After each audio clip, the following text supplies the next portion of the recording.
मेरे अजीजों, जहन्नम में लेकर के जाने वाली बहुत बड़ी चीज जबान से किए जाने वाले गुनाह है। गीबत, चुगली, किसी की इज्जत उतारना, किसी को जलील करना, ये सारे काम इसी जबान से किए जाते हैं। खबरदार, अपनी जबान को संभाल करके रखो मेरे प्यारे साथियों। कहते हैं मन समता नजा, जो खामोश रहा वो बच गया। और अल्लाह के नबी सल्लल्लाहु अलैहि वसल्लम फरमाते हैं कि जो अल्लाह के ऊपर और कयामत के दिन के ऊपर ईमान रखता है, फल यकुल खैरन औ लियस्मुत, वो बोले तो अच्छी बात बोले वरना चुप रहे।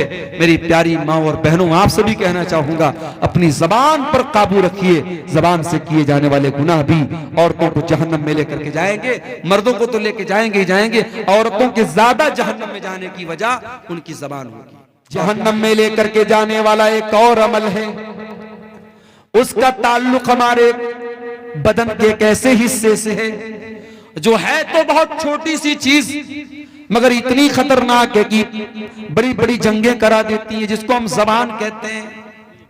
जबान का गुनाह भी इंसान को जहन्नम में लेकर के जाता है। अल्लाह के प्यारे नबी ने सल्लल्लाहु अलैहि वसल्लम ने एक मर्तबा हजरत मुआज इब्न जबल से फरमाया, उनको बहुत सारी बातें आपने बताई, सदका के बारे में बताया, नमाज के बारे में बताया, जिहाद के बारे में बताया। फिर आपने फरमाया कि ऐ मुआज, क्या मैं इन तमाम बातों का खुलासा तुमको न बता दूं? उन्होंने कहा क्यों नहीं, अल्लाह के रसूल जरूर बता दीजिए। आपने अपनी जबान की तरफ इशारा करके फरमाया, अम्लिका लईका लिसानक, ऐ मुआज अपनी जबान को कंट्रोल कर लो, ये सारी चीजों का खुलासा है। हजरत मुआज इब्न जबल ने कहा, ऐ अल्लाह के रसूल, व इन्ना लमुआखज़ून बिमा नतकल्लमु बिही, ऐ अल्लाह के नबी, क्या अपनी जबान से जो हम बोलते हैं क्या उस पर भी अल्लाह ताला हमारी पकड़ करेगा? आपने फरमाया, ऐ मुआज, मैं तो तुमको बहुत समझदार आदमी समझता था। ऐ मुआज, तेरी माँ तुमको गुम कर दे। वहल युकब्बुन्नासु अला मनाखिरिहिम इल्ला हसाइदा अलसिनतिहिम, कयामत के दिन लोग अपनी नाक के बल घसीट करके जहन्नम में जाएंगे इसी अपनी जबान की करतूतों से। ये गाली इसी जबान से बकी जाती है, किसी की इज्जत इसी जबान से उतारी जाती है। और ये तो वो ब्याज है जो सेविंग अकाउंट में मिलती है। कितने मुसलमान तो बाकायदा एफडी कराते हैं, बैंक में 1 लाख रुपया जमा कर दिया, 1 लाख पर 1,06,000 रुपया हर साल ब्याज बैंक दे रहा है। कितने बड़े बड़े पैसे वाले मुसलमान इसी ब्याज के जरिए पैसा कमा रहे हैं। माफ करना मेरे भाई, इतना बड़ा गुनाह है ये ब्याज। अल्लाह के नबी ने फरमाया कि अपनी सगी मां के साथ जिना करने से भी बड़ा गुनाह है। आपने फरमाया कि जिना के 70 सूद के 70 से ज्यादा दर्जे हैं, उसमें सबसे हल्का दर्जा यह है अय्यन की हर रजुल उम्महू, के अपनी मां के साथ इंसान जिना करे। मेरे प्यारे साथियों, सूद और ब्याज से अपने आप को बचाओ। अपने भाइयों से कहना चाहता हूं, ऐसी कंपनियों में पैसा न लगाओ, ऐसे बिजनेस में पैसा न लगाओ जो फ्रॉड है, जो जुआ है, जो सूद है। बहुत सारी कंपनियां आजकल चली हैं, कोई क्रिप्टो करेंसी के नाम से, कोई फला मेटा ओजोन के नाम से, कोई फला कंपनी के नाम से, कोई ड्रीम 11 के नाम से। ये नौजवानों, आपके पैसे को बर्बाद करने के लिए और आपको जुए और सूद की लानत में गिरफ्तार करने के लिए सारी कंपनियां आई। हलाल तरीके से पैसा कमाओ, बहुत सारे पैसा कमाने के तरीके हैं। तो ये सूद और ब्याज भी मेरे भाइयों जहन्नम में लेकर के जाने वाला अमल है। अब 2-4 बातें और बयान करूंगा और जाते जाते एक अपील करके जाऊंगा। आप जानते हैं हमारे शेख तारिक साहब का ये इदारा चल रहा है और अल्हम्दुलिल्लाह 600 650 यहाँ बच्चे तालीम हासिल कर रहे हैं। इस इदारे के लिए ये जलसा हुआ है, आप इसका ताउन करते हुए यहाँ से जाएंगे। आखिरी 2-4 बातें और सुन लीजिए, फिर हम बात खत्म करेंगे। रात के तकरीबन 2 बज रहे हैं। आप जहन्नम में लेकर के जाने वाले अमल की बात कर रहा हूं मेरे अजीजों। जहन्नम में लेकर के जाने वाला एक और अमल है और वो अमल है जुल्म करना। अगर जुल्म करोगे, अत्याचार करोगे तो ये अमल भी जहन्नम में लेकर के जाने वाला है। अल्लाह के नबी फरमाते हैं, सही मुस्लिम की रिवायत है, सिनफान मिन अहलिन नारी लम अरहुमा, मेरी उम्मत के अंदर 2 किस्म के लोग ऐसे हैं जो जहन्नम में जाएंगे लेकिन मैंने उनको अभी नहीं देखा है। नंबर 1, कौमुन माहुम सियातुन काज़ना बिल बकर यद्रिबून बिहन्नास, ऐसे लोग आएंगे जिनके हाथ में गाय की दुम की तरह कोड़े होंगे, जिनसे वो लोगों को मारेंगे। उलमा ने लिखा है कि गाय की दुम की तरह कोड़े से मुराद पावर है, ताकत है, इख्तिदार है, कुव्वत है।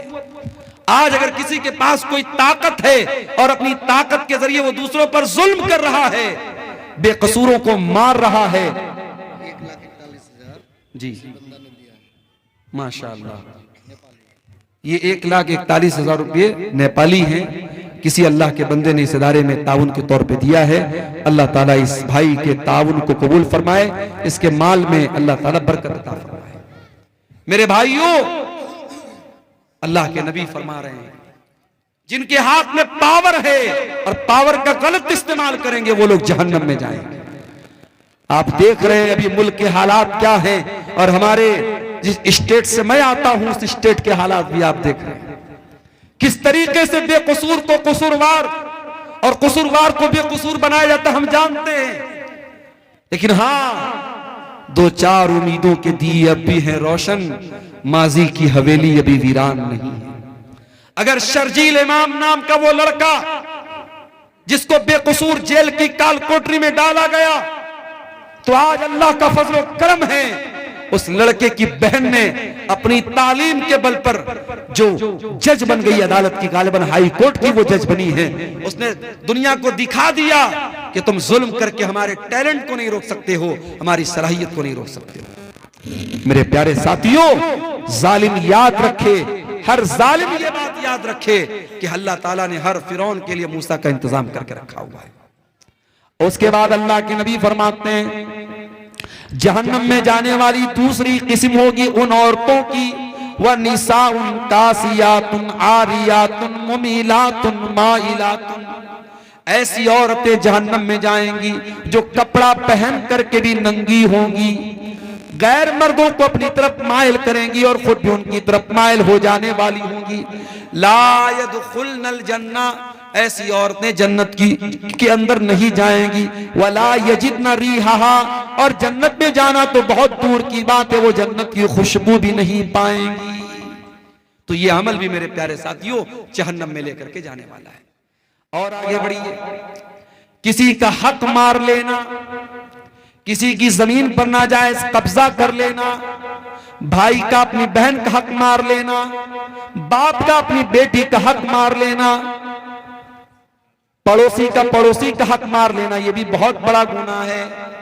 अल्लाह के नबी फरमाते, मन नक़ज़ शिब्रम मिनल अर्दी, जो किसी की जमीन पर एक बालिश, एक बित्ता अगर किसी की जमीन पर नाजायज कब्जा कर लेगा तो फिक़मिन सभी अर्दीन यौमल क़ियामा, तो कयामत के दिन उसको 7 जमीनों का तौक उसकी गर्दन में डाला जाएगा।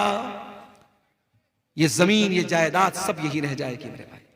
किसी की जमीन पर नाजायज कब्जा करके आप अपने बच्चों के लिए शायद फ्यूचर बना दें, मगर अपना फ्यूचर आप खराब कर लेंगे, अपने आप को जहन्नम का हकदार बना लेंगे। आज कितनी जमीनें लोग हड़पते हैं, हम दूसरों से क्या शिकवा करें। आज कब्रिस्तान की जमीन पर, ईदगाह की जमीन पर और मस्जिदों की जमीनों पर लोगों ने नाजायज कब्जा करके रखा है। अल्लाह के नबी फरमाते हैं, अगर किसी की जमीन, एक बित्ता भी अगर किसी की जमीन पर, औरतों की जाने ये कितना है, कुछ गिनती नहीं, ये खवातीन की तरफ से, औरतों की तरफ से अमाउंट आया है। इसमें कुछ इंडियन है, कुछ नेपाली है। अल्लाह ताला इन तमाम हमारी माँ बहनों की इस उनके ताउन को कबूल फरमाए और मजीद उनको अल्लाह की राह में ताउन देने की तौफीक अता फरमाए। शेख फिरोज आलम नदवी साहब ने 50,000 रुपये का ताउन पेश किया है। आप मुदीरुल जामिअतुल इस्लामिया रियाजुल उलूम हैं। अल्लाह ताला शेख मोहतरम के इस अतिया को कबूल फरमाए, इनके माल में, इनके अहल वयाल में बरकत अता फरमाए, और हमारे वो भाई जो अभी तक इस काम में पीछे रहे उनको भी अल्लाह ताला तौफीक दे कि वो आगे बढ़ें और इस कार्य खैर में हिस्सा लें। अल्लाह ताला आप सबके ताउन को कबूल फरमाए। तो मेरे अजीजों, जहन्नम में लेकर के जाने वाला एक अमल, इंसान दूसरे का हक मारता है, ये भी एक बहुत बड़ा अमल है। और आगे बढ़िए मेरे अजीजों, जहन्नम में लेकर के जाने वाली बहुत बड़ी चीज जबान से किए जाने वाले गुनाह है। गीबत, चुगली, किसी की इज्जत उतारना, किसी को जलील करना, ये सारे काम इसी जबान से किए जाते हैं। खबरदार, अपनी जबान को संभाल करके रखो मेरे प्यारे साथियों। कहते हैं मन समत नजा, जो खामोश रहा वो बच गया। और अल्लाह के नबी सल्लल्लाहु अलैहि वसल्लम फरमाते हैं कि जो अल्लाह के ऊपर और कयामत के दिन के ऊपर ईमान रखता है, फल यकुल खैरन औ लियस्मुत, वो बोले तो अच्छी बात बोले वरना चुप रहे। मेरी प्यारी माँ और बहनों, आपसे भी कहना चाहूंगा, अपनी जबान पर काबू रखिए। जबान से किए जाने वाले गुनाह भी औरतों को जहन्नम में लेकर के जाएंगे। मर्दों को तो लेके जाएंगे ही जाएंगे, औरतों के ज्यादा जहन्नम में जाने की वजह उनकी जबान होगी। और आगे बढ़िए, एक और गुनाह है जो जहन्नम में लेकर के जाता है। हर जुमा के खुतबे में हम सुनते हैं, वकुल्लु मुहद्दसतिन बिदा वकुल्लु बिदातिन ज़लाला वकुल्लु ज़लालतिन फिन्नार। ये एक और भाई ने 100 रुपए का ताउन दिया है, अल्लाह ताला इसको भी कबूल फरमाए। दीन के अंदर हर नया काम बिदात है और हर बिदात गुमराही है और हर गुमराही जहन्नम में लेके जाती है। मैं कभी कभी अपनी तकरीरों में ये बात कहता हूं कि देखो, बिदाती अपनी बिदअत से तौबा करे, इसकी पॉसिबिलिटी बहुत कम होती है। चोर तौबा कर सकता है, जानी तौबा कर सकता है, कातिल तौबा कर सकता है। क्यों? कातिल को पता है मैं गलत काम कर रहा हूं, जानी को पता है मैं गुनाह का काम कर रहा हूं, चोर को पता है मैं चोरी करके गुनाह का काम कर रहा हूं। मगर बिदाती, बिदअत करने वाला अपने आप को नेक समझ करके और अपनी बिदअत को नेकी समझ के करता है, इसलिए उसका तौबा करना बहुत मुश्किल होता है। इसीलिए मेरे प्यारे साथियों, बिदअती के तौबा करने की उम्मीद बहुत कम होती है, या आप कह सकते हैं कि बिदअती से तौबा की तौफीक छीन ली जाती है। इसीलिए उलमा कहते हैं कि जहां कोई बिदअत पैदा होती है वहां कोई सुन्नत खत्म हो जाती है। हमारे यहाँ बहुत सारी मस्जिदों में फर्ज नमाज के बाद इज्तिमाई दुआ होती है। जैसे ही सलाम फेरा, इमाम साहब ने हाथ उठा के दुआ करना शुरू किया और सारे मुक्तदी भी इज्तिमाई तौर पे दुआ करते हैं। जाहिर है कि ये अमल बिदात है। इनफरादी तौर पर तो इंसान दुआ कर सकता है, मगर इज्तिमाई तौर पर सारे लोग मिलकर के दुआ करें, ये साबित नहीं है, ये बिदात है। और इसका नुकसान क्या होता है कि नमाज के बाद के जो अज़कार हैं वो लोग नहीं पढ़ते और ऐसे ही उठ के चले जाते हैं। तो मेरे साथियों, बिदअत से अपने दामन को हमें बचाना है। बिदअती कयामत के दिन अल्लाह के प्यारे नबी के हाथों से कौसर का जाम भी उसको नसीब नहीं होगा। ये मजीद 1000 रुपए का ताउन एक भाई ने और पेश किया है, अल्लाह इसको भी कबूल फरमाए। अभी हमारे एक भाई ने पीछे से कहा कि कुछ लोग टाइम के पहले अजान दे देते हैं। टाइम के पहले, चाहे असर की अजान हो चाहे फजर की अजान हो, अगर जो टाइम है बहुत सोच समझ करके जंतरी बनाई गई, टाइमिंग बनाई गई है, इस टाइमिंग से पहले अगर कोई अजान देता है तो ये भी गलत है। इसी तरीके से बात जगहों पर देखा गया कि कब्रिस्तान में मुर्दे को दफनाने के बाद वहां खड़े होकर अजान दे रहे। भाई ये क्या है? कहते साहब हम अजान दे करके शैतान को भगा रहे हैं यहां से, ताकि हमारा जो मुर्दा है उससे सवाल जवाब में आसानी हो जाए। माफ कीजिए, मुर्दे की आसानी के लिए दुआ करने का हुक्म है, अजान देने का हुक्म नहीं है। इसलिए मेरे अजीजों, आप बिदअत के हर तरीके से अपने आप को बचाइए। एक भाई पूछ रहे हैं कि रियाकारी से बचने का क्या तरीका है? रियाकारी से बचने का एक तरीका तो यह है कि आप जब भी कोई नेकी करें, इस एहसास के साथ और इस फीलिंग के साथ करें कि किसी को पता न चले, चुपके से नेकी करो। वो कहावत है ना, नेकी कर दरिया में डाल, ये एक आदत डाल लें। दूसरी बात है कि अपनी नेकी के बारे में बयान न करें लोगों से।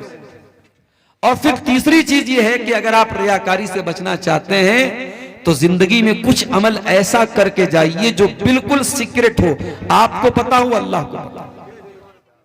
अल्लाह ताला ने कुरान करीम में अपने नेक बंदों के बारे में फरमाया, वयुतीमून अत्ताम अला हुब्बिही मिस्कीनन व यतीमन व असीरा।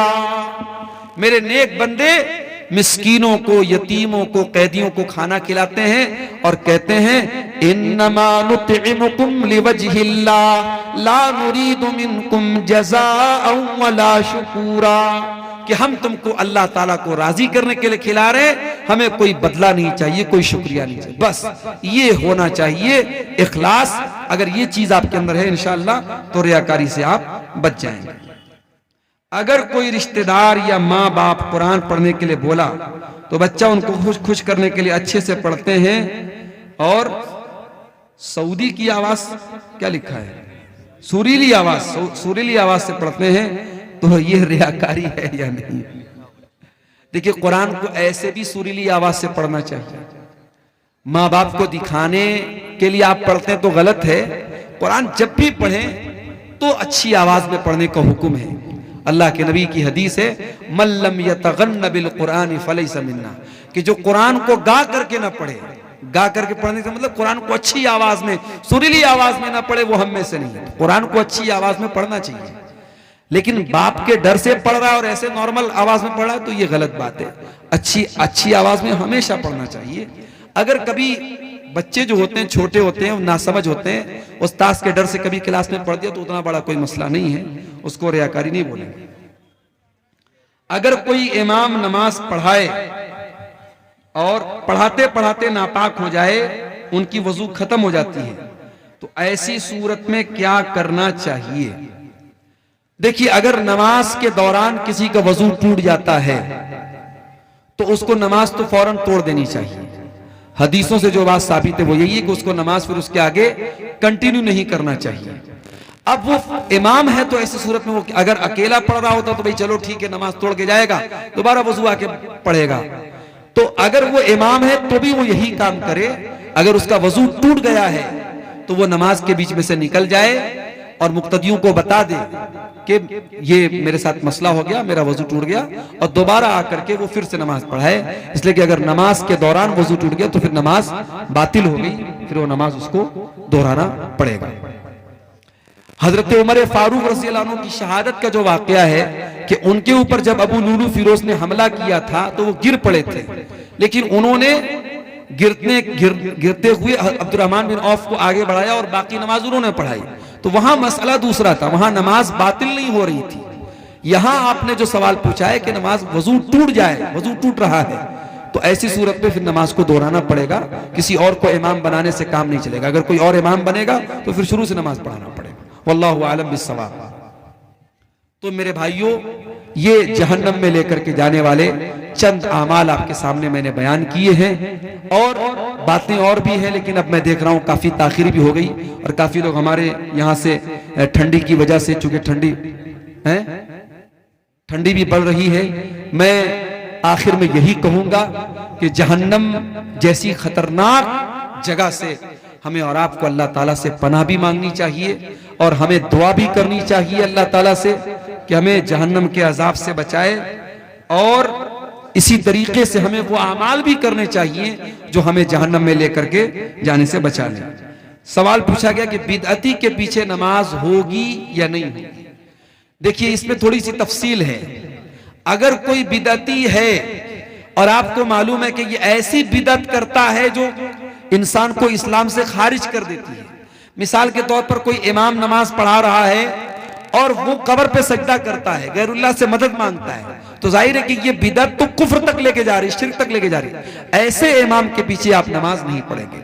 लेकिन अगर कोई बिदअती है लेकिन उसकी बिदअत ऐसी बिदअत नहीं है जो कुफ्र तक लेके जाती हो, तो वो बिदअती है, गुनहगार है, लेकिन उसके पीछे आप नमाज पढ़ सकते हैं। लेकिन जानबूझ करके कसदन अच्छे इमाम को छोड़ करके, मुत्तबे सुन्नत इमाम को छोड़ करके ऐसे बिदअती इमाम के पीछे नमाज नहीं पढ़े। जहां मजबूरी की बात हो, आप बाजार में जा रहे हैं, मार्केट में जा रहे हैं और कोई मस्जिद आ गई, तो वहां आप नमाज पढ़ सकते हैं। लेकिन अगर ये कन्फर्म है कि वो बिदअती जो है वो कोई शिरकिया अमल कर रहा है, तो फिर उसके पीछे आप नमाज नहीं पढ़ेंगे। अल्लाह ताला से दुआ है रब्बुल आलमीन हमें नेक अमल और अच्छी समझ की तौफीक अता फरमाए। रब्बुल आलमीन इस इदारे को, जिस इदारे की तरफ से आज का प्रोग्राम हुआ है, शेख तारिक साहब का ये इदारा है, अल्लाह इस इदारे को दिन दूनी रात चौगुनी तरक्की अता फरमाए। जिन भाइयों ने ताउन पेश किया है, अल्लाह उनके ताउन को कबूल फरमाए।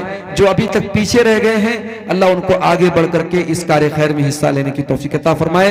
अल्लाह ताला हम सब की इस हाजिरी को कबूल फरमाए। आमीन व आखिर दावाना अनिल हम्दुलिल्लाहि रब्बिल आलमीन। पढ़ तो दिए भाई शुरू में, अरे नहीं बस है, पब्लिक चली गई, कहां सुनेगी?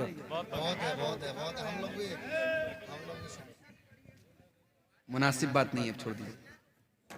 अल्लाह ताला